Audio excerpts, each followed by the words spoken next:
Hi everyone, I'm Nigel Gordyke, one of the organisers of the Wilmot Terry Fox Run, and I'm so pleased to be speaking today with marvellous Martha McClew, the Ontario Director of the Terry Fox Foundation. How are you doing, Martha? Hello, my favorite Nigel. I am very well. How many Nigels do you know? Oh gosh, yeah. Hello, my only favorite Nigel that I know. That escalated. I'm so sorry. I should have lied. I'm not good at that. I've just finished reading Leslie Scrivener's biography of Terry, the Terry Fox, His Story. Oh, one of my favorite books. Yeah, it's absolutely amazing. We've known you for a few years now, but I never realised how integral your family was to the formation of the Terry Fox Foundation. I mean, your parents played a big part in its inception and development. Can you tell us a bit about their role in the early years? Well, we've always been, I think my mom likes to call it a God incidence. So when Terry was actually running, one of their closest friends was the head of the Ontario division of the Cancer Society. And I had seen Terry on the television when he, on that very first day, April 12th, when he dipped his leg. And of course, being a 14-year-old girl, I was immediately struck by how cute he was.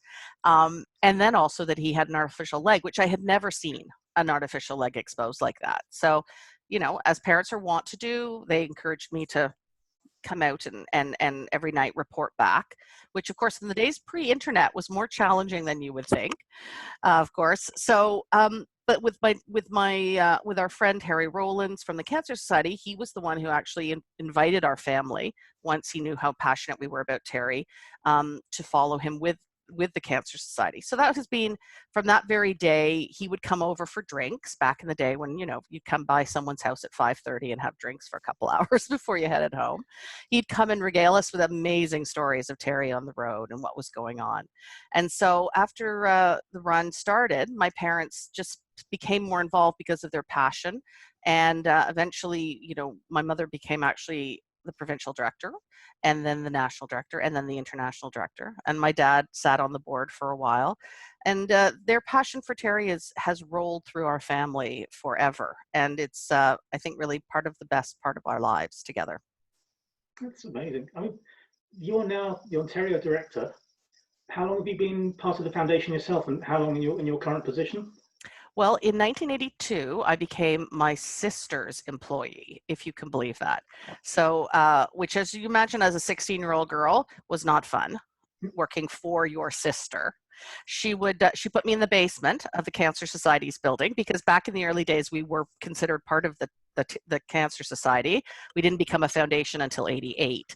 But she was hired, if you can believe this, I think she was 20, so she was in university, and she was hired to be the provincial director for the summer. That was it. They didn't really think no one really thought that the Terry Fox run would last very long. So I think they thought it would be a few summers, maybe, of Terry Fox runs, and then it would ebb away. So that was one of my first jobs, working for my sister, and I came back every summer. And then when I graduated, I really didn't know what I wanted to do. And my mother, as she tells it now, Nigel, gave me a job, which is, I'm sure, probably totally inappropriate, with all the reasons that you shouldn't work with family. But and I never left, and I realized that I had found the best job in the world.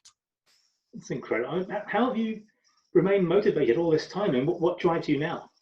You, Char, you, 100% the only Nigel I know. Oh, honestly, though, it is hard to say how much you can be moved by people that you often never meet. And, we meet once a year at Terry Fox, our incredible Terry Fox Run organizers. We come together once a year to meet. But it's something about the spirit of the people that come to Terry Fox that make it the most magical place. We're a really small staff for Ontario. We only have 12 full-time staff members, and we could not obviously manage any Terry Fox run without our incredible 20,000 volunteers across Ontario to do these events. And that's what makes it. I come to work every day now, right now, not in the office, but in front of my desk here on the computer. And I am so grateful for the love and joy that Terry Foxers bring. Well, we're recording this on May 23rd, and today we should have been in Toronto with you guys and 200 other close friends, run organisers from across the province, and we really missed that this year. Oh, it's really sad. We call it the second best day of the year. Terry Fox Run Day, of course, has to take the top spot. But when you can come together with like-minded people who are pretty crazy and are willing to allow me to be inappropriate up at the platform and present people with glitter shirts as tribute to their commitment. I've got it right Beautiful. here, Oh, right behind me. the best ever. The best.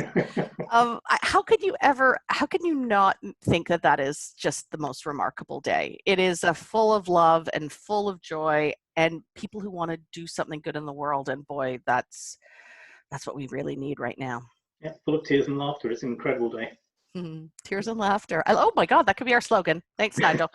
Yeah, it's not very inspiring, but okay. Oh, okay. They'll still come though, you know. I mean, how many people take part in the Terry Fox Run across Canada, and how many in Ontario? In Ontario, we have probably about 75,000 just at the community level. So about double that across Canada. But when you tally in our schools, we are approaching 3.8 million participants across Canada. Yeah, it's pretty extraordinary. And when you tack in all the donors and the people that support, then we're well over 4 million. So that doesn't seem possible when you say it out loud, but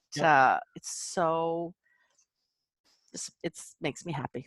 Yeah, especially after 40 years. It's astonishing. Astonishing. Oh yeah, I couldn't believe when you look back and think how many other events have come down the pike. Terry was an innovator, not only his run, but also the Terry Fox Run itself, which, many thanks to the Four Seasons founder, Isidore Sharp. He also founded the run. So it's an incredibly innovative way to approach fundraising. And then, we used to be the only game in town back in the 80s. It was pretty exciting. And then the competition came, and you know what? We are still around and still doing better every year. And that's extraordinary.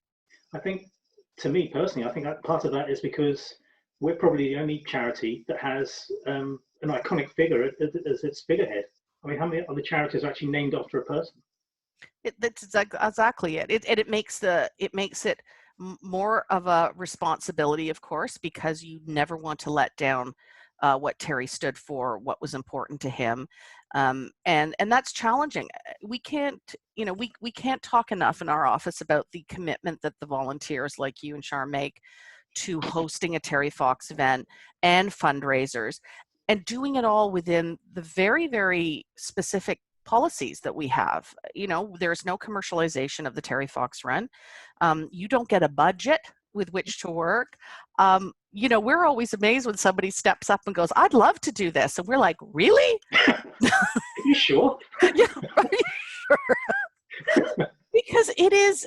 You have to be. This is why we love our volunteers, because they are the most go after it, get it done, do it for Terry, do it for Canadians, people that we've ever met. And that's actually the very best way to pay tribute to Terry, because he was exactly the same way. How much money, do you know how much money we raise in a typical year, the foundation as a whole? I think the last few years we've been, I think we'll surpass 30 million this year. So we've been up in the high 20s. I think we hit 30 last year. My audit is next week. So I'm glad we're doing this now rather than when I look tired and old.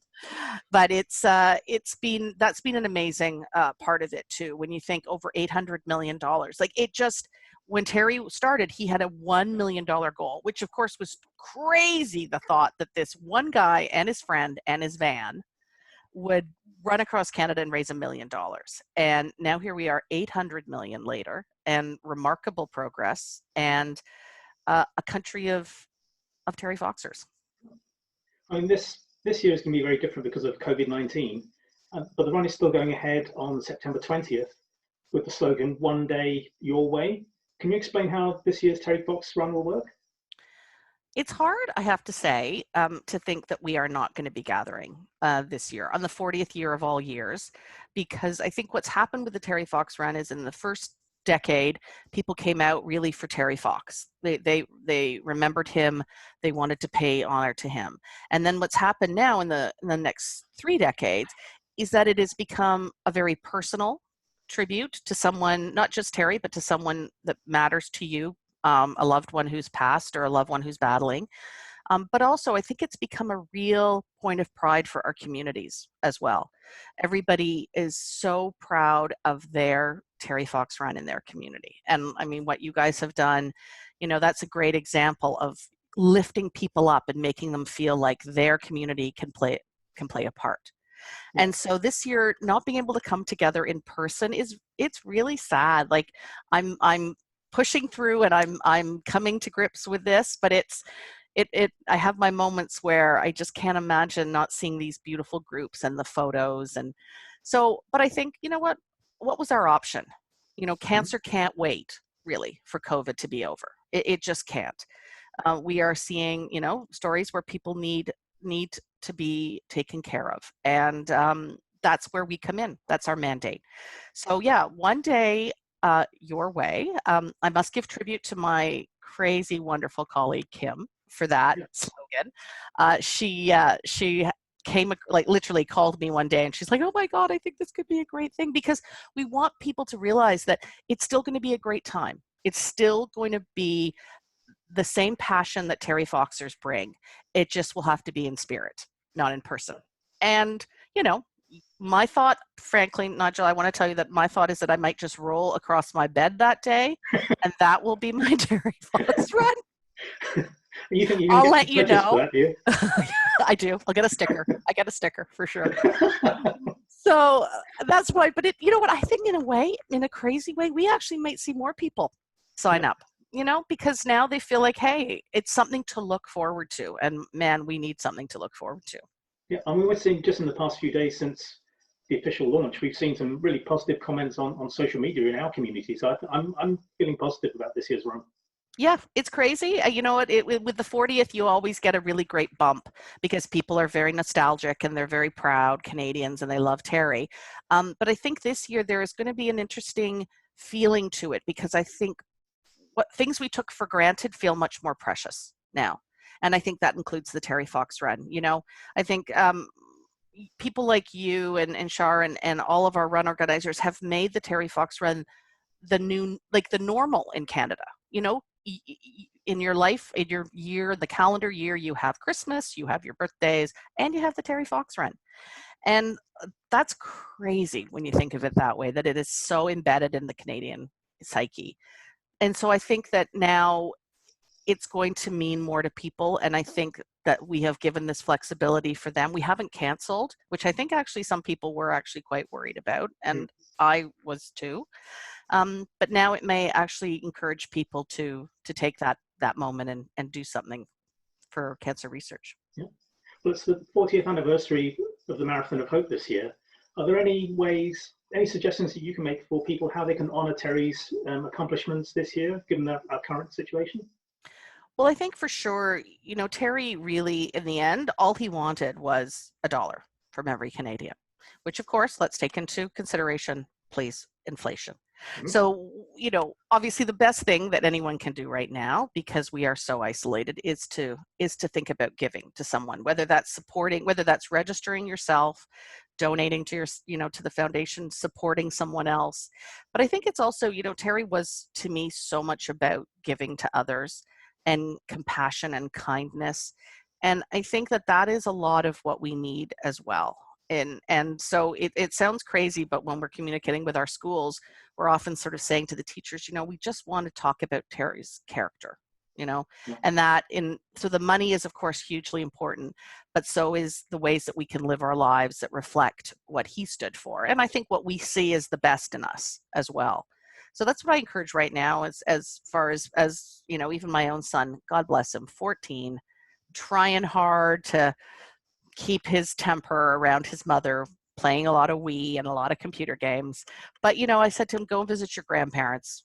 And, he walked over, and honestly, I think my mother wrote back, I will always remember the best part of COVID was spending 30 minutes with my grandson. Oh, so that's the kind of stuff I think we need from each other. And that's where I always look to Terry for that kind of inspiration.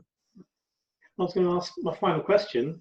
What's your favorite memory, Terry related memory over the past 40 years?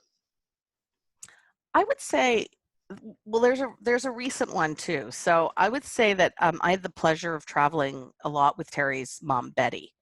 And she was a warrior for her son, a warrior. I mean, she would sometimes travel, 2 weeks nonstop, weekends, sometimes 5 events a day, telling the same story, never losing her temper, getting a little irritated occasionally with me, but never ever losing that drive to represent Terry. And I remember putting her on a plane one night, and she was so ill, and it turned out she had pneumonia. And I said to her, you need to go home to a hospital. And she said, no, I have more to do. I have to represent Terry. And you know what, those are the kind of moments to me that I feel when I look at our run organizers. I mean, certainly, his family has always been there, but it is that kind of spirit where, Terry never gave up, and so many people live within that kind of approach to what they believe in for the Terry Fox run as well. I remember too being with her in Thunder Bay and someone coming up, and of course there's the beautiful monument up in Thunder Bay, and saying that in the wintertime when they drive past the monument, someone has placed a blanket around his shoulders. Oh, And you know what, it's so beautiful how people feel about Terry. And finally, I think honestly, Nigel, my last one came from this week where, obviously there was a big rush with Adidas trying to get, some coveted items. And Terry's brother, Fred, 7 o'clock on the nose, was there with his credit card, and he couldn't get anything. And he had mentioned it casually on an interview. And so many Canadians have come forward to offer Fred their shoes that they had purchased, these incredibly precious shoes. yeah. And I think we live in the greatest country in the world, and that spirit is what keeps me elevated and represents Terry Fox and the 40th. That's incredible. Thank you so much, Martha. I really do appreciate you spending some time with us today, especially as it's a bittersweet day for us because of missing the workshop. All the best to you and your family, and thank you so much to everyone in the Ontario office for all your support for us, for all your run organisers across the province. Thank you. Oh, Nigel, I adore you, Shar, the whole community of Wilmot. It's such a special group, and means the world to the Terry Fox Foundation. So thank you. Okay.